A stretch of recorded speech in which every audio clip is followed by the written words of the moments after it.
let's take an honest look at the defending back-to-back national champions, Georgia Bulldogs. Georgia pulled up in SoFi Stadium with Nick Breakeneye in attendance, and in the first quarter, it really felt like they just called game blouses. Like, that was what it felt like to me watching Georgia just run all over, throw all over, do whatever they wanted at TCU. And it felt like, wow, the gap between Georgia and a lot of the pack in college football is starting to stretch. And that's exciting. That's great. And I mean, it's fun for people like me to talk about, but I promise you, Kirby Smart, he's not paying attention to that. They are very much so still in hunting mode. And the confetti dropped, and Nick Brake and I were out on the field. We were having a good time. We're taking in the sights and sounds. We're gathering footage on my cell phone and putting it on Twitter, at JD Piquel, by the way. Like, we were taking it all in. And probably within the hour, we went to the press conference. So Kirby Smart goes from hoisting the trophy to taking the mic. And in the matter of that whole event happening, someone asked him, well, what about a three-peat? Hey, Coach, can y'all do it for a third time? Talk about that. And obviously, he was still taken in the moment, but you could still tell he was all about his business. And he said, we knew going into this year it would be a difficult task to repeat, but to do it a third time, that's going to be the hardest thing we've done. I'm paraphrasing here, but that was the sentiment that he was getting at. In 2023, to do it 3 times in a row, it will be obviously a feat that nobody's done in the college football playoff era. It would be historic in every sense of the word. And if there's a team that's going to do it, you look at Georgia and say, yeah, it's tough to bet against the Dogs right now. Now, here's the bad news. You lose Stetson Bennett.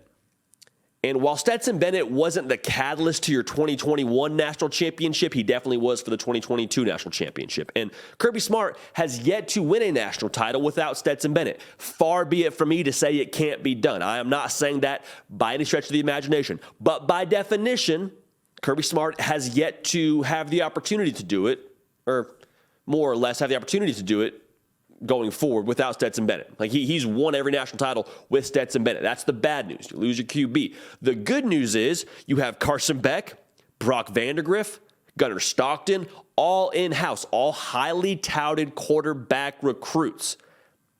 I have more thoughts on this.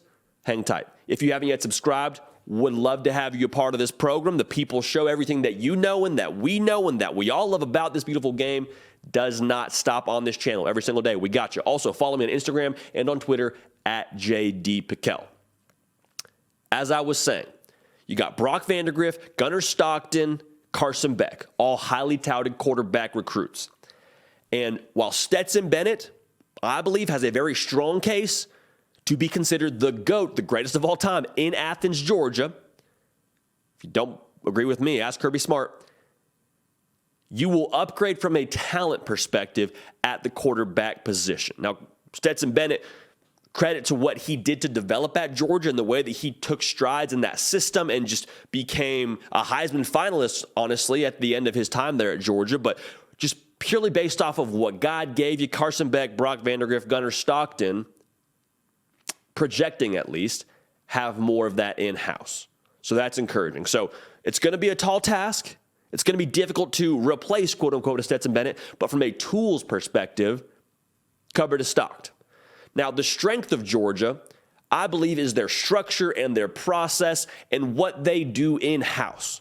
You have some key pieces coming back. You also lose some key pieces. Keely Ringo, gone to the league. Jalen Carter, gone to the league. And while it's never, ever optimal or ideal to lose draft picks, much less first-round draft picks, they're not new to that. And we were all saying the same thing last year of Georgia lost X amount of first-round draft picks. They lost this many guys to the NFL. Here's the deal. Here's what I would compare it to. Whenever you're finishing a good meal, let's say it's a nice steak sandwich or a nice filet mignon, whatever it is, you're obviously feeling satisfied and fulfilled, but Georgia has some prime quality Wagyu, sirloin, USDA approved, all that just marinating in the fridge. Like Georgia, they let everybody else talk. They let people like me just talk on the mic all offseason long about what will and won't happen, but they've got some of the best prospects. They've recruited at one of the most elite levels across the country. So just because you haven't seen X, Y, and Z player on defense pop for them just yet, it's because they've been putting in work on the scout team, because they've been putting work in with the 2s and the 3s. Like, there's going to be a lot of names that are on this Georgia depth chart that are going to step into the spotlight. Maybe they played in a small capacity a season ago. Maybe they've just been guys that are on the travel squad. But I promise you, from a talent perspective, from a what you have in-house, what an ingredients perspective, they have that in spades. Georgia, I don't anticipate taking any kind of step backwards. Because, again, it's the process, it's the structure, it's the culture, it's the machine that Georgia is right now. They recruit at an elite level, they develop at an elite level, and they pull the best out of you every single day. The toughest practices for Georgia happen on Tuesday. I promise you, Bloody Tuesday, a lot of the time for Georgia, is harder than the game they play on Saturday. Now, that's not week in and week out, but that's just the reality for what you demand internally at Georgia.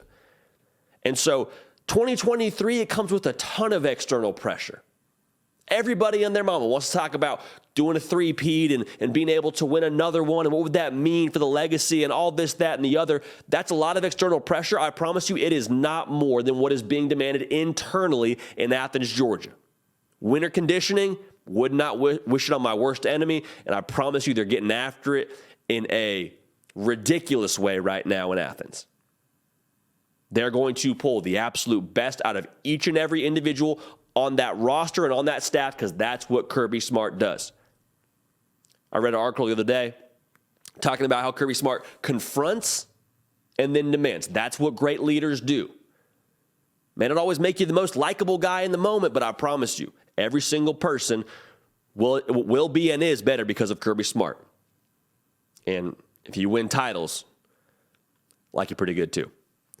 So, barring a big drop-off at quarterback, barring some ugly growing pains at quarterback, which there could be, don't get it twisted, there could be some sort of acclimation process here, barring something catastrophic at quarterback.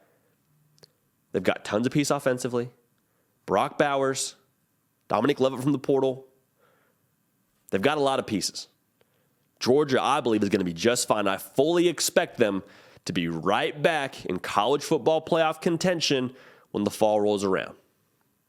So for me, the dogs are still barking. If they were to win another one, at that point, not only are you just atop the mountain of college football very firmly, you are atop the mountain and you've karate kicked whoever was trying to climb up that mountain. You kicked them back down, and you can just take up all the real estate you want up there.